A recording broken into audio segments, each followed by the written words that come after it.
Everyone, we are going to start with the current affairs weekly of your first week of October. ठीक है, सितंबर के 4th week का नहीं आ पाया because I was not well, मेरी तबीयत थोड़ी ख़राब थी. ठीक है, अभी भी I am not completely well but ठीक है, वी कैन रिकॉर्ड. अब इसमें ये बहुत बड़ा नहीं है, इट इज़ थोड़ा छोटा ही है. इसमें हम लोग करेंगे क्या, वी विल डिस्कस जो भी हमारी पूरी स्पेसिफिक न्यूज़ है. मेंस में कुछ खास इसमें है नहीं थी. व्हेन आई से कि मेंस में न्यूज़ ज़्यादा इंपॉर्टेंट नहीं, इसका मतलब है कि न्यूज़ आया ही नहीं. इसका मतलब कि most of the news which were there are in the static part. Okay, nonetheless मैं ऐसा मेंस का कुछ कंपाइलेशन बनाऊंगा बाद में लास्ट में, जिसमें कि you will get everything mains का सब्जेक्ट वाइज. मैं पढ़ा भी दूंगा उसको. ओके, सो मेंस की टेंशन अभी लेने की जरूरत नहीं. Prelims is around the corner, तो करंट अफेयर में प्रीलिम्स का में करंट अफेयर का इंपॉर्टेंस ज़्यादा है as compared to your mains exam. तो उस पर हम लोग काम करते हैं एंड लेट्स गेट स्टार्टेड. देखो, पहला है डिजीज इन न्यूज़. दो डिजीज न्यूज़ में है, एक है चिकनगुनिया और एक है मार्बर्ग वायरस डिजीज. दो डिजीज न्यूज़ में है. कौन कौन सा है? एक आपके चिकनगुनिया और एक है आपके मार्बर्ग वायरस डिजीज. अब डिजीज जब मैं पढ़ाता हूँ आपको तो क्या बताता हूँ मैं डिजीज में आपको? I tell you simple things. ये डिजीज वायरस है कि बैक्टीरियल है, पहली चीज़. सेकेंड कि जूनोटिक है कि नहीं, मतलब कि एनिमल टू ह्यूमन ट्रांसमिशन होगा कि नहीं. तीसरा कि कम्युनिकेबल है कि नहीं, कि इंसान में किस तरीके से कम्युनिकेट करेगा. इतनी बात देखते हैं डिजीज में.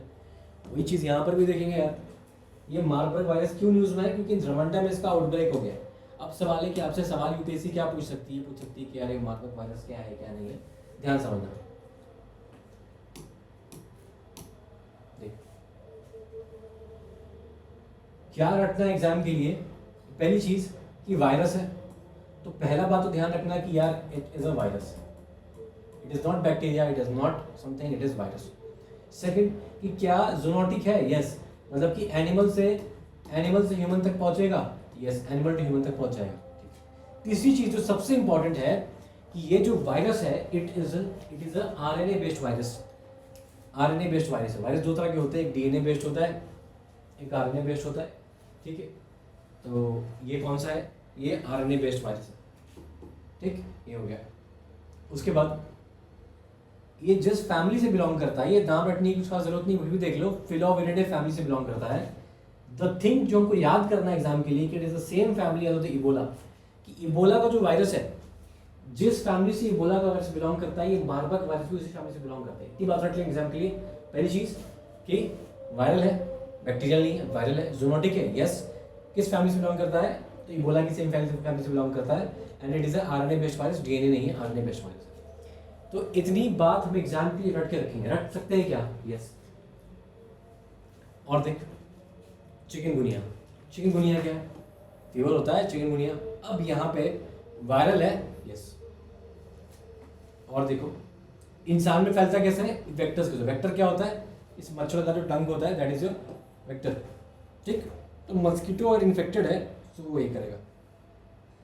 अब एडिस इजिप्टी मस्कीटो जो है, she will do that, and the same mosquito is responsible for transmitting dengue and zika virus.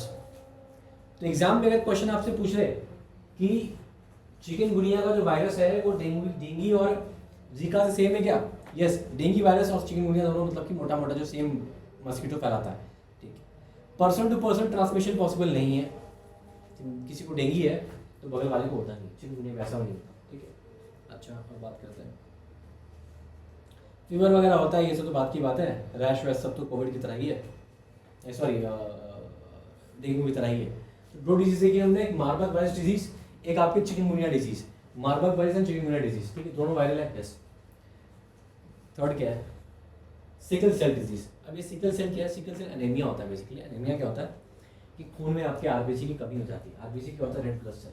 Red blood cell के अंदर में क्या होता है? hemoglobin. Why hemoglobins are important? Because hemoglobin are the oxygen carriers. What they do? Hemoglobin carries the oxygen. Significance क्या है?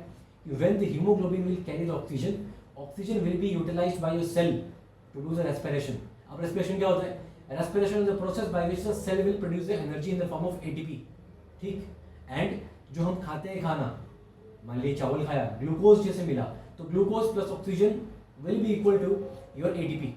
कुछ समझ में नहीं आया होगा आपको, ठीक है, कोई बात नहीं, समझाता हूँ। सिंपल सी बात समझना है यहाँ पे, ये कोई इंसान है, इसने क्या अंदर लिया होगा, ऑक्सीजन इनहेल किया होगा। अब ये ऑक्सीजन किस तरीके से क्या होगा कि इसके ब्लड स्ट्रीम से मिक्स होके oxygen will be transported through cell. अब मान लो एक सेल को मैं बड़ा बना लेता हूँ, यहाँ पे सेल है, बॉडी का एक छोटा सा सेल है। सेल के अंदर there is a part which is called as a mitochondria. क्या बोलते हैं, माइटोकॉन्ड्रिया। अब माइटोकॉन्ड्रिया के अंदर में होता क्या है सर, कि माइटोकॉन्ड्रिया के अंदर में there is a process which is going on, जिसको हम बोलते हैं सेलुलर रेस्पिरेशन। क्या प्रोसेस का नाम है, the process is called as a cellular respiration. Cellular क्यों बोलते हैं, क्योंकि सेल के अंदर में होता है रेस्पिरेशन। इस प्रोसेस में होता क्या है कि हमारी बॉडी ने जो हमने ग्लूकोज कंज्यूम किया, हमारे आंत के थ्रू, हमारे इंटेस्टाइन के थ्रू सेल में एब्जॉर्ब हो जाएगा। तो ग्लूकोज एब्जॉर्ब हो गया। अब दैट ग्लूकोज, अब ये ग्लूकोज जो है, इसको बस ऑक्सीजन अगर मिल जाए तो मजा ही आ जाए। अब ये ऑक्सीजन आता है कहाँ से है, ऑक्सीजन कहाँ से आता है, ये हीमोग्लोबिन एक गाड़ी नाम की एक गाड़ी होती है। ये गाड़ी कहाँ मिलती है, ये आपके रेड ब्लड सेल में मिलती है हीमोग्लोबिन। हीमोग्लोबिन पे बैठ के आपके ऑक्सीजन आता है, मतलब हीमोग्लोबिन आता है carrier of oxygen, yes. Are the transporter of oxygen, yes. They will transport the oxygen to the cell, yes. तो ग्लूकोज प्लस ऑक्सीजन मिलकर क्या बनाता है, एटीपी बनाता है। What is ATP sir, ATP का मतलब होता है एडेनोसाइन ट्राइफॉस्फेट। क्या होता है ये, ATP basically is the currency of your energy. की आपकी बॉडी में जो भी एनर्जी कंज्यूम करते हो, मैं बोल रहा हूँ एनर्जी आ रही है, मैं दौड़ूंगा एनर्जी आएगी, ये एटीपी के फॉर्म में हर सेल में रिलीज होगी, ठीक। But as a by product यहाँ पे CO2 भी बनता है। अब ये जो गाड़ी आई है, गाड़ी ने तो ऑक्सीजन खाली कर दिया, अब गाड़ी तो खाली हो गई, तो गाड़ी बोलती है कि भैया जो कार्बन डाइऑक्साइड है ना, ये मेरे को दे दो। अब इसी कार्बन डाइऑक्साइड को लेके यहाँ से हम इसको सांस लेके फॉर्म में छोड़ देंगे, और कार्बन डाइऑक्साइड हम क्या कर देंगे, एक्सहेल कर देंगे। And this is why you से कि हम ऑक्सीजन को इनहेल करते हैं एंड कार्बन डाइऑक्साइड को एक्सहेल करते हैं, क्लियर। अब सिकल सेल एनीमिया में होता क्या है, when a person who is suffering from sickle cell anaemia, उसकी बॉडी में क्या होगा कि उसकी बॉडी में योर रेड ब्लड सेल की कमी हो जाएगी। रेड ब्लड सेल में हीमोग्लोबिन जो दिख रहा है ना आपको, यहाँ पे दिखाता हूँ मैं एक मिनट, ये हीमोग्लोबिन, ठीक है। अब यहाँ पे हो क्या रहा है बेसिकली कि नॉर्मल जो आरबीसी होता है आपका, वो नॉर्मल डिस्क शेप का होता है। सिकल आरबीसी क्या है कि ये एस शेप का हो जाता है, सिकल शेप का हो जाता है, इस तरह का सिकल शेप का। When it becomes of this shape, तो ब्लड में जो फ्लो हो रहा है उस फ्लो को ऑब्स्ट्रक्ट करेगा। When the flow will be obstructed, बताओ कि गाड़ी का चलना तो ऑब्स्ट्रक्ट हो गया, व्हेन गाड़ी का चलना ऑब्स्ट्रक्ट हो गया तो ऑक्सीजन कैरी नहीं हो पाया। अब ऑक्सीजन अगर कैरी नहीं हो पाया तो ये रेस्पिरेशन का प्रोसेस हो पाएगा नहीं, क्योंकि ऑक्सीजन तो कम आया। When the oxygen is less, तो ये प्रोसेस कम हुआ। प्रोसेस अगर कम हुआ तो ऑक्सीजन प्लस ग्लूकोज मिलकर जो रिएक्शन हुई, रिएक्शन कम हुई, तो कम एडिनो ट्राइफॉस्फेट बना, तो एटीपी कम बना। When there is less ATP, तो लेस एनर्जी। अगर आपकी बॉडी में लेस एनर्जी तो आप क्या फील करोगे, फटीग फील करोगे, थका थका फील करोगे। This is the problem. इसलिए जिस बंदे को सिकल सेल एनीमिया है उसको हमेशा थका थका फील होता है, ही और शी ऑलवेज फील फटीग, ठीक है, समझ गए। अब सवाल है कि क्या सिकल सेल एनीमिया ऐसे ही घूमते फिरते हो जाता है, या कोई मच्छर काट देगा तो हो जाएगा, नहीं sir, it only happens genetically. तो ये जेनेटिक डिसऑर्डर है, ठीक। अच्छा, और बात करते हैं pygmy hog species in news है, क्या है ये स्पीशीज इन न्यूज़ में आप यहाँ लिख लो, ये हर साल न्यूज़ में होता है। साल न्यूज़ में नहीं हो तो हमेशा हम इसको एज ए स्टैटिक का पार्ट पढ़ते ही हैं कि पिग्मी हॉग का को आपसे पूछ ले कहाँ मिलता है, तो आपको पता होना चाहिए north east, Assam specially. Manas national park is famous for your pygmy hog. Pygmy hog की खास बात पता है क्या है कि they are the smallest wild pig, ठीक, इतनी बात। अब देखो, दो फिश की नई स्पीशीज डिस्कवर की गई हैं, दो नई स्पीशीज डिस्कवर की गई हैं यहाँ पे। एक का नाम है गार्रा जुब्जाइनेंसिस एंड एक है साइलोहिंकस कोसाइजीनी। ये नाम आपको इस तरह रटने की जरूरत नहीं है। बताना मैं क्या चाहता हूँ, जिस जगह पे मिली उसको रिवर का नाम है जुब्जा river, which is a tributary of Brahmaputra river and it is a benthic species. Benthic species का क्या मतलब होता है, देख, ये क्या पानी के बॉटम में है, यस। तो बॉटम में जो स्पीशी होती है उनको बेंथिक स्पीशी बोलते हैं। क्या मतलब होता है इसका, कि the bottom dwelling species in an aquatic ecosystem are called as the benthic species. क्या मतलब है, अब इसका एग्जाम्पल क्या रखना है अपने को, कॉमन सेंस का, कॉमन सेंस नहीं, कंसेप्ट समझाता हूँ मैं आपको। कि आपको पता है इवोल्यूशन, एडेप्टेशन, कोई भी स्पीशी अपने एनवायरनमेंट के हिसाब से अडेप्ट कर जाती है, राइट। आपने देखा होगा जो भी पोलर बेयर रहता है, या जो भी चीज़ें वो आपको दिख जाएगा, वो वुल्फ्स जो कि आपको वहाँ मिलते हैं, पोलर एरियाज में मिलते हैं, उनकी स्किन बहुत मोटी होती है ठंड से बचाने के लिए।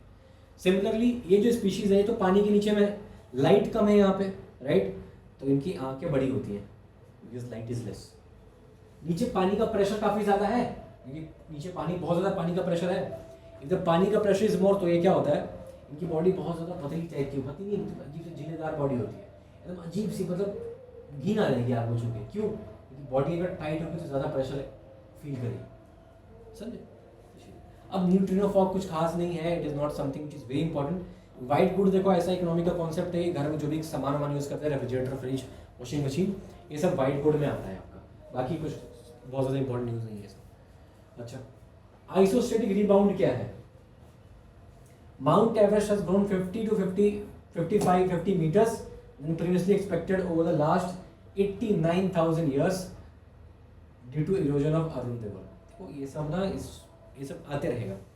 ये ज्योग्राफी ऑप्शन वालों के लिए न्यूज़ है, उनको ये सब पढ़ना चाहिए, हमारे लिए कुछ खास नहीं है। आपको एक सिंपल सा मैं तरीका बताता हूँ। होता क्या है कि हमारे अर्थ के अंदर में there are 2 types of processes happening, एक है एक्सोजेनेटिक प्रोसेसेस, एक है एंडोजेनेटिक प्रोसेसेस।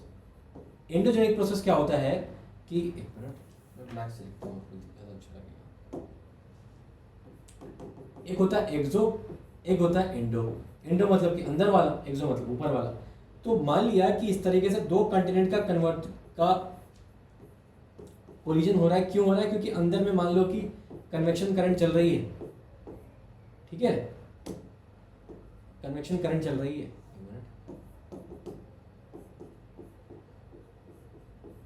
ठीक है, ऐसे करके आपस में आ रहा है। तो मान लो ये दोनों आपस में कन्वर्ट करेंगे तो यहाँ फोल्ड माउंटेन बन जाएगा, ठीक है। मान लो लेट्स दिस फोल्ड माउंटेन भी हिमालयस, हिमालय के अंदर में, हिमालय में ही mount Everest is also there, ठीक है, ये चीज़ हो रही है।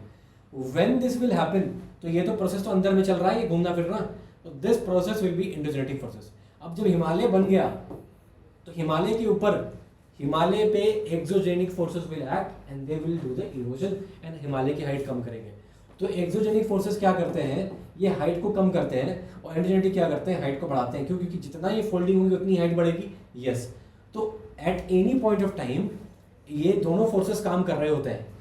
जब कोई भी लैंडफॉर्म नया होता है, when any landform is new, young, when a landform is young, तो endogenic forces is greater than the exogenic forces. इसीलिए आपको दिखता है कि उसकी हाइट बढ़ रही है, क्योंकि जिस स्पीड से हाइट बढ़ रही है और जो स्पीड से हाइट कम हो रही है, तो बढ़ने की हाइट ज़्यादा है, इसलिए उसकी क्या हो जाता है, यहाँ पे आपको दिखता है कि लैंडफॉर्म का हाइट जो है वो ज़्यादा है, ठीक। That's why you see Mount Everest, Himalaya is so high, क्योंकि वो यंग लैंडफॉर्म है। वेयरएज इफ यू सी, अगर ये ओल्ड लैंडफॉर्म है, ठीक, इसका एग्जाम्पल क्या होगा, इसका एग्जाम्पल ये तो हिमालयाज, हिमालय यंग लैंडफॉर्म है, रिसेंटली बना है, रिसेंटली क्या, अभी तुरंत नहीं बना है, बट लैंडफॉर्म के में इट इज़ वेरी न्यू, ठीक है। अच्छा, ओल्ड जो माउंटेन है, जैसे आपका example Aravallis, Aravallis is the oldest fold mountain in the world, ठीक है, is the oldest fold mountain in the world. इतना पहले बना था, तो दैट्स वाई उसका इंडो वाला पार्ट बहुत कम हो गया है, एकदम नेग्लिजिबल हो गया है, एक्सो वाला बहुत ज़्यादा हो गया।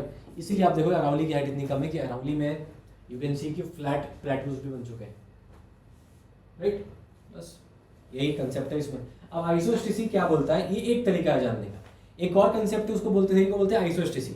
आइसोस्टेसी क्या बोलती है कि जो भी चीज़ जितनी ऊपर होगी उतनी नीचे भी होगी। मतलब अगर मैं कहता हूँ कि हिमालय ऊपर है, तो इसको बैलेंस करने के लिए कुछ तो भी नीचे भी होगा, ठीक। अगर ऊपर हाइट माउंटेन, नीचे समुद्र के नीचे भी लैंडफॉर्म्स हैं, तो ऐसा कुछ कहता है आइसोस्टेसी, ठीक है। अब इसने बोला क्या कि ग्लेशियर्स कम हुए, ज़मीन के ऊपर से ग्लेशियर्स पिघल के कम हुए हैं, ठीक है। तो जब ये नीचे जाएगा तो हिमालय का हाइट बढ़ गया। ये आपके समझ का कुछ खास बात है नहीं, ठीक है। ये ज्योग्राफी ऑप्शन वालों के लिए छोड़ दो, आपके लिए इतना ही से बता दिया मैंने। अब एक ट्राइब न्यूज़ में है, पौमाई नागा ट्राइब। इस ट्राइब में 2-3 चीज़ें ध्यान रख लो एग्जाम के लिए। क्या क्या ध्यान रख लोगे? 1 मिनट, रिकॉर्ड हो रहा है ना, ऐसा अक्सर होता है। आज ही लेक्चर रिकॉर्ड किया मैंने 45 बैच के लिए, और लेक्चर चल रहा है और वही से रिकॉर्ड नहीं हो पाई।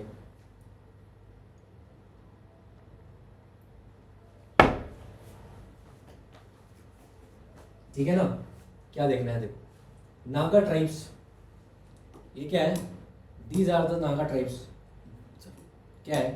नागा ट्राइब या चलो नागा ट्राइब से मिलते कहाँ पे? मणिपुर में मिलता है, ठीक है। अच्छा, क्रिश्चियनिटी इनका रिलीजन है। अब क्रिश्चियनिटी क्यों?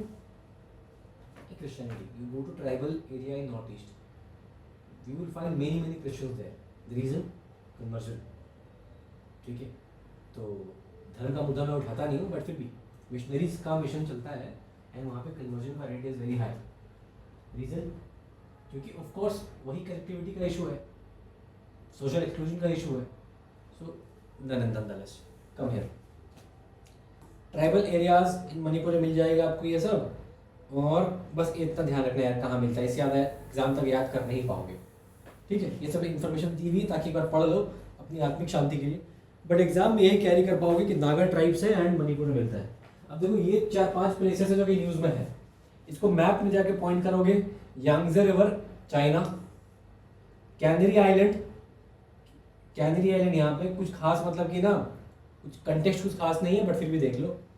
कैनरी आइलैंड अटलांटिक में है, ये अफ्रीका से ऊपर है और आपके स्पेन के नीचे है। तो ये स्पेन के नीचे है और अफ्रीका का ये जो पार्ट है वेस्टर्न अफ्रीका के यहाँ के बीच में करना पड़ता है, ठीक है। इतनी बात देख लो। यमन न्यूज़ में है, तो ये तो पूरा एरिया ही नहीं पढ़ना होता है हमको एग्जाम के लिए, पूरा मिडिल ईस्ट, ठीक है। बागमती रिवर, ठीक है, कहाँ पे है? नेपाल है। इतनी बात याद रखो कि Bagmati river is in Nepal, just it. अब mount Erebus, this is an important news क्योंकि माउंट एरेबस जो है वर्ल्ड का सदर्न मोस्ट एक्टिव वोल्केनो है, अभी गोल्ड डस्ट रिलीज कर रहा है। कहाँ पे है? It is in the Antarctica, Ross island Antarctica में है, ठीक है। स्ट्रेटो वोल्केनो मतलब कि वोल्केनो जो है, इसको क्या होता है वोल्केनिज्म अगर मान लीजिए इस तरीके से हुआ तो इसमें बार बार वोल्केनिज्म होता है तो उसमें लेयर बन जाती है, इसको बोलते हैं स्ट्रेटो वोल्केनिज्म, ठीक है। ये चीज़ होगी, तो कंपोज ऑफ लेयर्स, ये हो गया। अच्छा, सहारा डेजर्ट तो भाई ये तो पढ़ना ही होता है, ये तो हमारे स्टेटिक का न्यूज़ है। वोहलेदार, दिस इज वन प्लेस जो आप एग्जाम में ध्यान रखना क्योंकि ये लोग पूछ रहे हैं यूक्रेन का न्यूज़, तो ये डोनेट्स्क रीजन है, यूक्रेन में डोनेट्स्क रीजन में पड़ता है। लिटिल प्रेस्पा लेक देख लेना, कुछ खास बहुत बात नहीं है। ये सब प्लेसेस न्यूज़ हो गए। एंड देन ग्रीन हशिंग एक चीज़ है जो कि न्यूज़ में है, एक बार इसको रीडिंग डालना, it is not very much important, फिर मैंने लिख दिया है एक टर्म न्यूज़ में क्योंकि यूपीएससी ने ग्रीन वॉशिंग पूछ रखा है अपने एग्जाम में, तो ये ग्रीन वॉशिंग का समहाउ उल्टा है। ग्रीन वॉशिंग क्या होता है?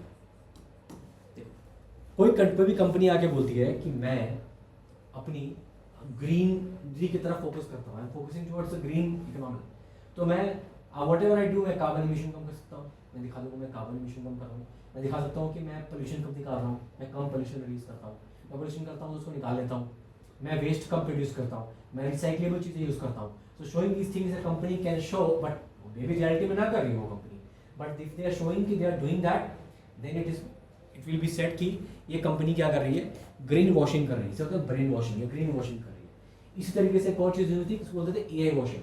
आज की कंपनी ज़्यादा क्या दिखाती है, पढ़ाया भी था आपको, कि दिखाती है कि मैं एआई को बहुत ज़्यादा यूज़ कर रही हूँ, that is what we call as AI washing, कि वो कर नहीं रहा है बट शोइंग कि वॉश कर रहा है उसके नाम पे, तो वो चीज़ ये उसका उल्टा है।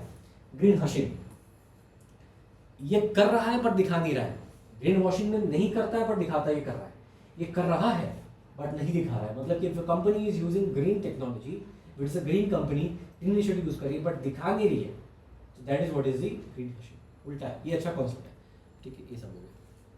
तो यही इतनी चीज़ें आपकी न्यूज़ में थी।